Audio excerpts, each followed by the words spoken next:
Come ride the little train that is rolling down the tracks to the junction.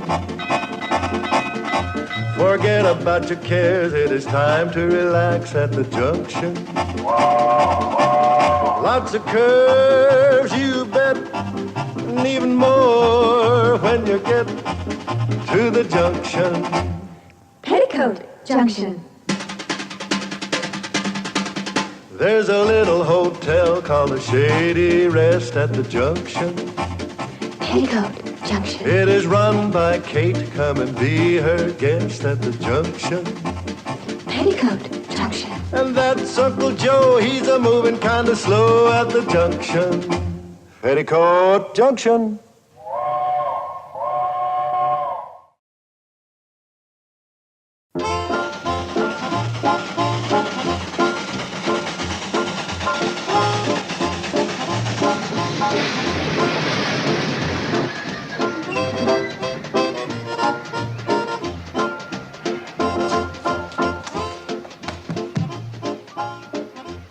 Is it bad, Charlie? Not too bad. A few tomatoes and eggs and a cabbage or two caught the tender. I've never seen such an angry mob. Everybody yelling, "Get the coach! Kill the coach!" Oh, poor Uncle Joe.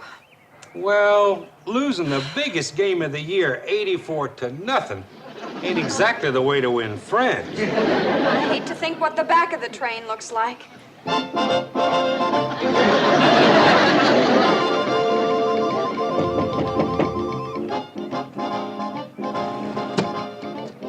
Safe to come out now? Yes, Mr. Bedloe.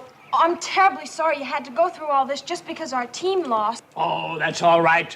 Remember, lad, it's not whether you win or lose. It's how you play the game. Play lousy. There. I got that impression.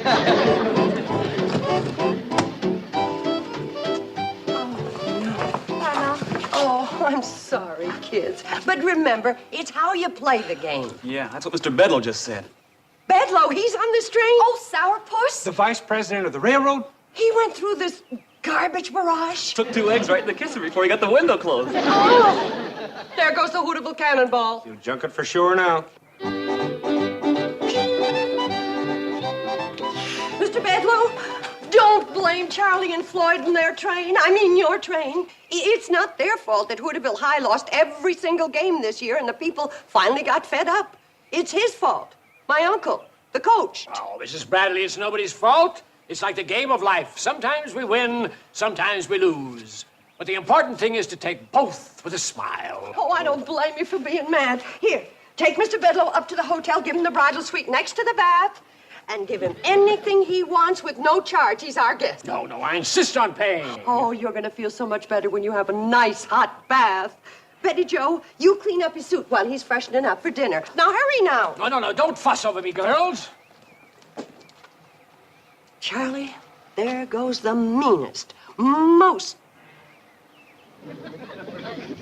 Did he say something nice? Sounded like it from here.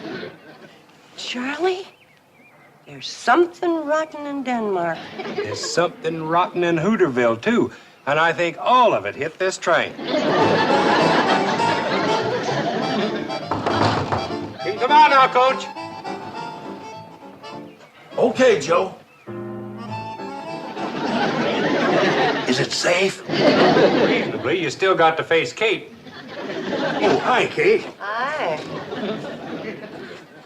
Well, Hooterville Hornets dropped another close one today. Close is right. Close to 100-0.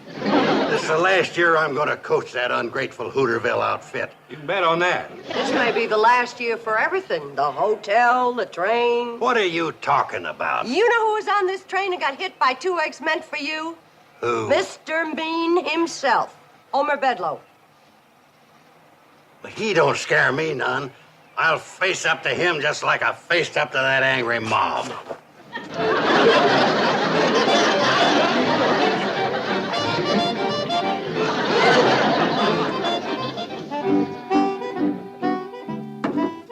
Is he their directors of the railroad? 2 Two of them, big shot Eastern fellas, come in a private plane. Now, they're going to board the Cannonball here in Hooterville tomorrow morning for an inspection trip. And Bedloe put him up to it, huh? He's awaiting for him at the Shady Rest. Oh, that sneaky rat. Somebody's got to warn Kate and the boys. Well, how? There ain't no train, no phone, no road, no... The handcar. Yeah, send Herbie Bates. No. He got chased out of town along with his coach. Sam, you can't pump that car clear to Kate's hotel. But I can try.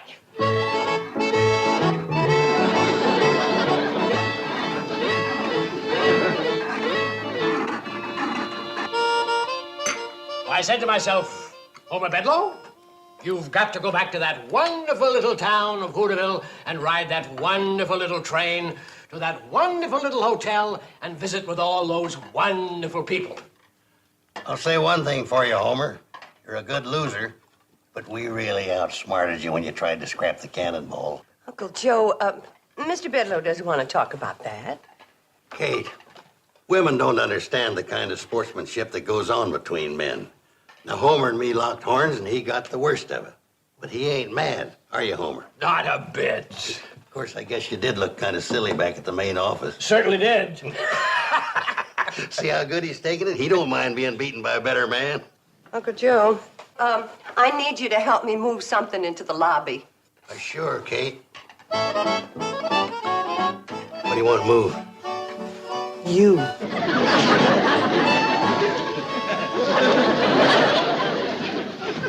How long are you planning to be with us, Mr. Bedloe? Oh, I think along about noon tomorrow ought to do it. Oh. Isn't that about the time you boys get the train back from Hooterville? Yes, sir, and we'll be right on time for you, Mr. Bedloe. Oh, no. Take your time. Be late. I don't mind. Hear that, Charlie? We can sleep late. Floyd, we got to get up early and clean the train. It's a mess. We'll help you. Sure we will, Charlie. Oh, no. You young people shouldn't waste a good Saturday morning cleaning a train. Besides, it'll be a good object lesson for the people of Hooterville to see that train the way it is. Remind them of how ugly mob violence can be. No. The messier it looks, the better.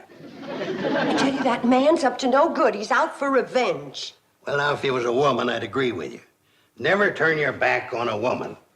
They're sneaky, cunning, and treacherous. Thanks. But a man is different, so stop worrying about Bedloe. Uncle Joe, you tell Floyd and Charlie to meet me down at the train. I'm going into town and talk to Sam Drucker. What about? About the price of horseradish. Well, at least I got you to stop worrying about Bedloe.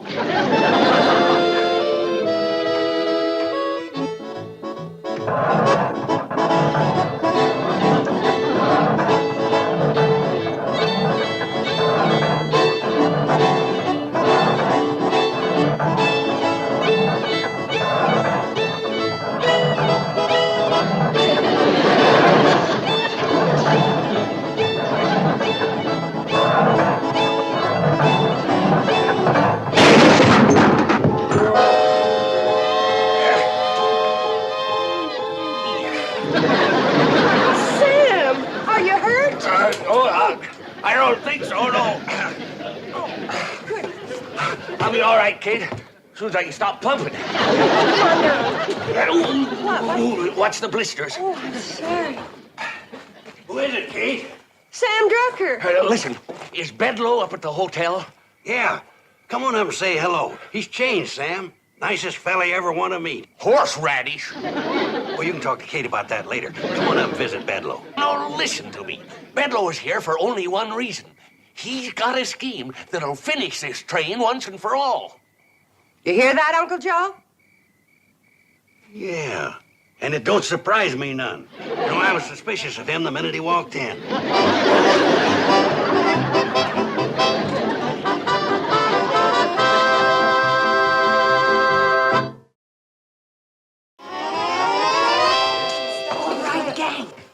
Those big city railroad directors see the Hooterville Cannonball in the morning. She's going to be shining like a new penny, from cowcatcher to caboose. Yeah, Mr. Bedloe's in the lobby. Now, come on, get your buckets. Let's go. Betty Jo, listen. You and Herbie help Floyd and Charlie scrub down the locomotive, okay? Now, Bobby Joe, you and Bill... Where's Billy Joe? She didn't like the way her blue jeans fit her, so she's taking them in through the... Oh. Now, come on. Let's go. We only got till daybreak.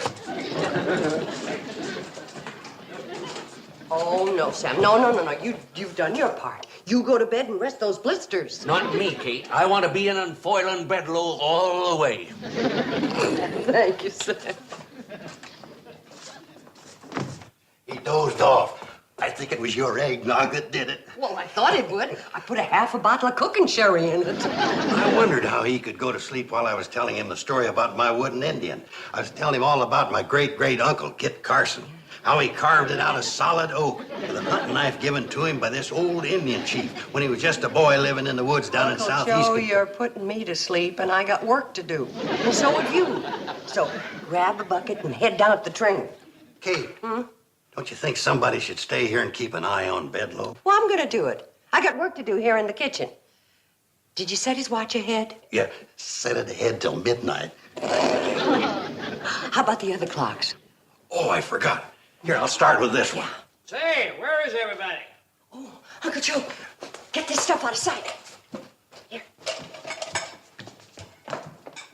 Mrs. Bradley, why'd everybody disappear to? Shh. Everybody's in bed asleep. It can't be at this time of night. It's... Holy smokes, it's after midnight. Shh. You'll wake everybody up. There must be something the matter with my watch. It can't be this late. Well, it is, and you should be in bed, too. I'm not sleepy. I'll make you some more eggnog. Oh, that's darn good eggnog, but I don't want you to go to all that trouble. Oh, it's no trouble at all. I can't believe I slept for 3 hours. Is there a clock in here? Well, I'm so ashamed it's so dirty, you can't tell what time it is.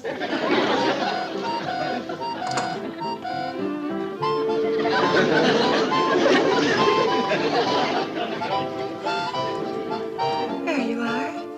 Juanita, one? What's all the commotion down here? Can a fella get a night's sleep? Mr. Bedloe, what's the meaning of this? Alone with my niece here in the middle of the night. How far is this gone, Kate? Are you prepared to marry this woman? Now, wait a minute. I just came in here. She was just gonna make me some more eggnog. Well, I think you've had enough to drink already. These carryings on might go up in the city, but out here we don't allow any hanky-panky with our women folks.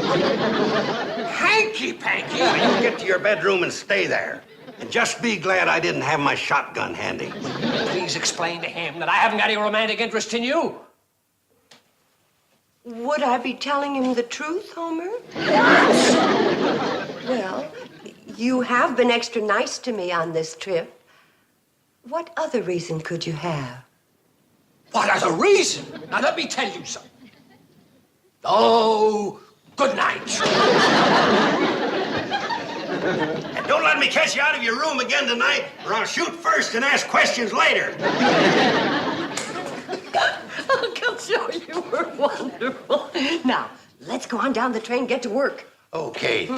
I'm all dressed for bed, and I was asleep on my feet.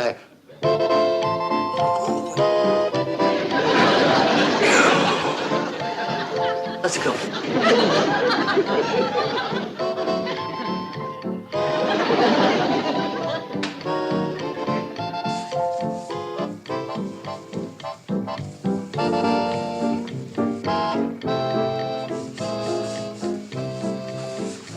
All right, gang. That does it for the outside. Now let's see how Uncle Joe's doing inside.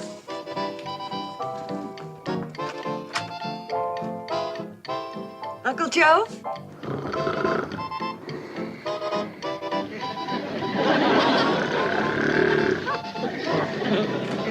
How'd it go, Kate? That big mess come off the seats? Nope, there it sits, fast asleep. How he can sleep on those hard, splattered up backbreakers is beyond me. Say, Charlie, can you and Floyd unbolt these seats and get him out of here? Well, yeah, Kate, but wouldn't it be easier to wake him up and let him walk out? That's not what I had in mind. Look, go get your tools and take everything out of this coach. Everything? Everything. Those two big city railroad directors are going to get the surprise of their lives.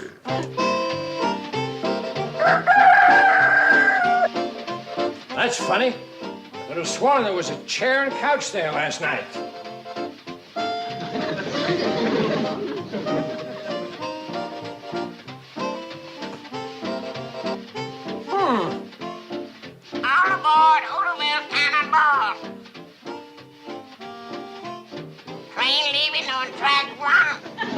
Not after today.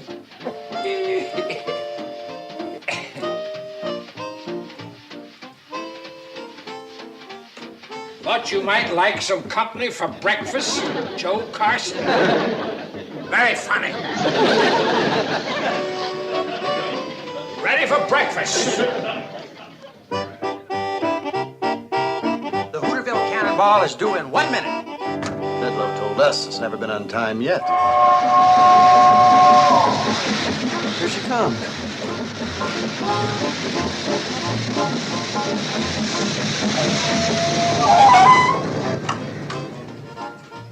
Hooterville!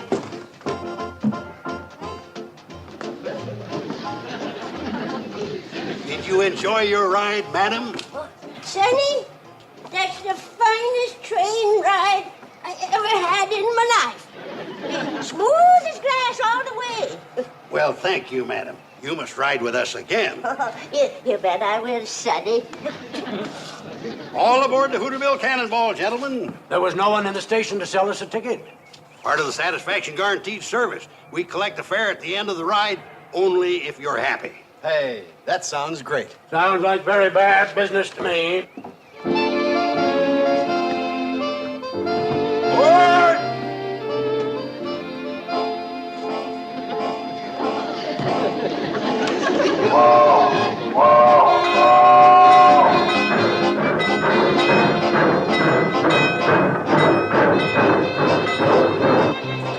Good morning, gentlemen.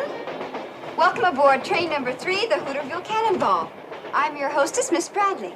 How do you do? Hello. Your engineer for this trip is Mr. Charles Pratt, a veteran of 35 years at the throttle. Your fireman is Mr. Floyd Smoot. And your conductor is Mr. Joseph Carson. We will be cruising at a safe, comfortable speed of 40 miles an hour. And a delicious hot meal will be served en route. If there's anything I can do to make your trip more comfortable or enjoyable, you have only to ask. Thank you.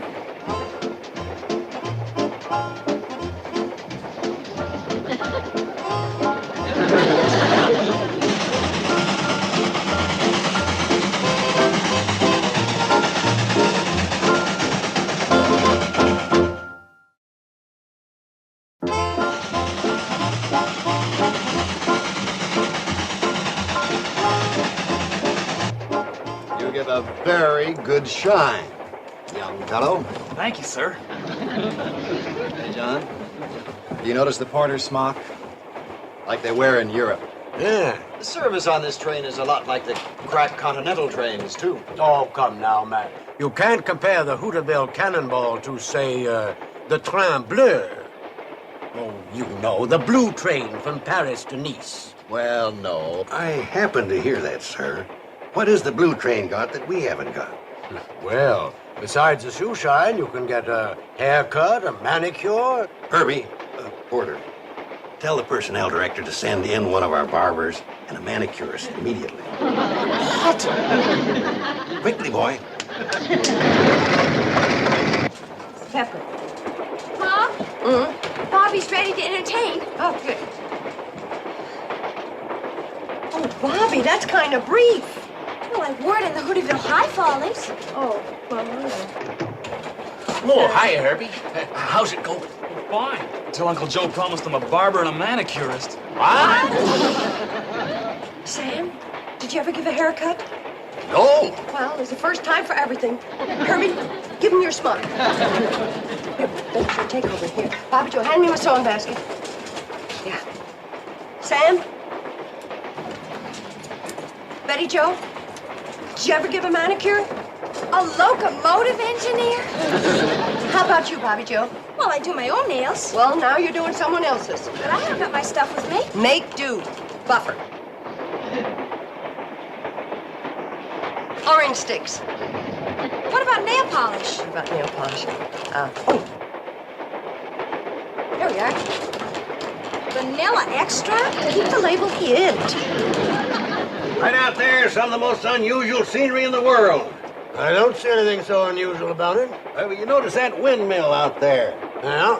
I'll tell you about that windmill. Oh, here comes the barber and the manicure.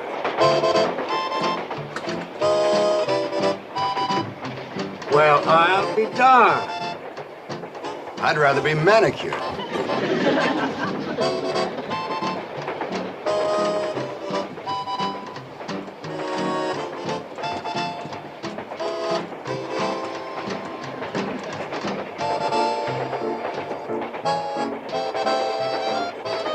What do you think of the foreign situation? Which one? Take your pick.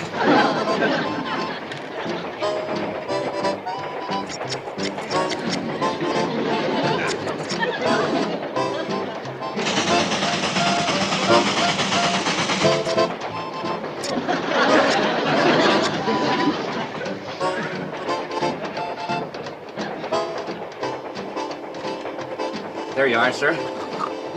Huh? Your haircut is finished, sir. Haircut, yeah. Oh, now, where's the mirror?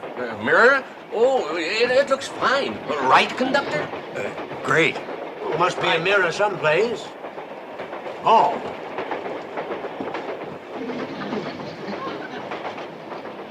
Barbara, come here. Yes, sir. That is the best haircut I ever had. Thank you. My barber could certainly take lessons from you. Say, Max, how's your manicure? Sensational. This whole train is sensational. You said it. John, do you think maybe Bedloe drinks? I don't know if he does now, but he may start after I get through with him. I'm telling you that when John Fisher gets through with a Hooterville cannonball, it'll be nothing but a pile of scrap. He'll rip up those tracks with his bare hands. There's the only man I know that's meaner than me. These local yokels thought they had me over a barrel, thought they had me outsmarted. Well, nobody gets the best of me. I never forget, and I never forgive. I'll see every last one of them in the poorhouse. Come to think of it, I'm as mean as John Fisher. Maybe meaner.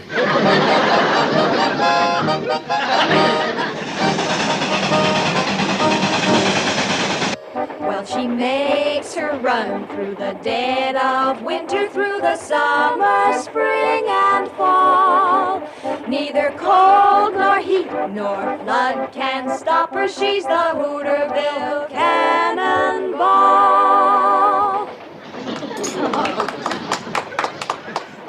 Betty Jo, maybe the gentleman would like another helping. Oh, no, please. I've had 5. 6 for me. What was that delicious concoction? Just chicken and dumplings. Country style. Specialty of the Hooterville Cannonball chef. I'd like to meet him. Would you ask him to come in? He never leaves the kitchen. You actually have a kitchen in there? He's small but efficient. Let's go see it. It may serve as a model for our new diesel streamliners. Good idea. You gentlemen connected with some railroad? Well, as a matter of fact, we're 2 of the directors of this railroad. Oh, dear, my goodness, did you hear that? Why, if we'd have known that, we'd have given you our first-class service. What have we been getting? Economy tourist class. Max, there's no 2 ways about it. This is the greatest train on wheels. Bar none. And we've ridden them all. Wait till I get my hands on Bedloe.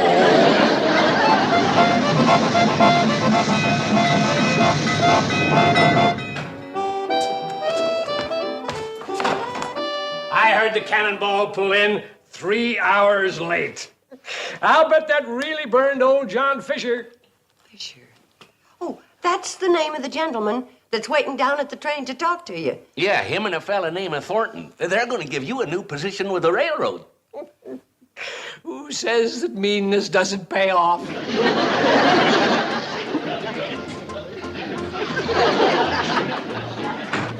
Floyd and me sure do appreciate this, Mr. Fisher. Yeah, Mr. Fisher. The kind of train you boys run, you deserve it. Snap to it, Bedloe. You won't even keep this job. Yes, sir, boss. Where'd I go wrong?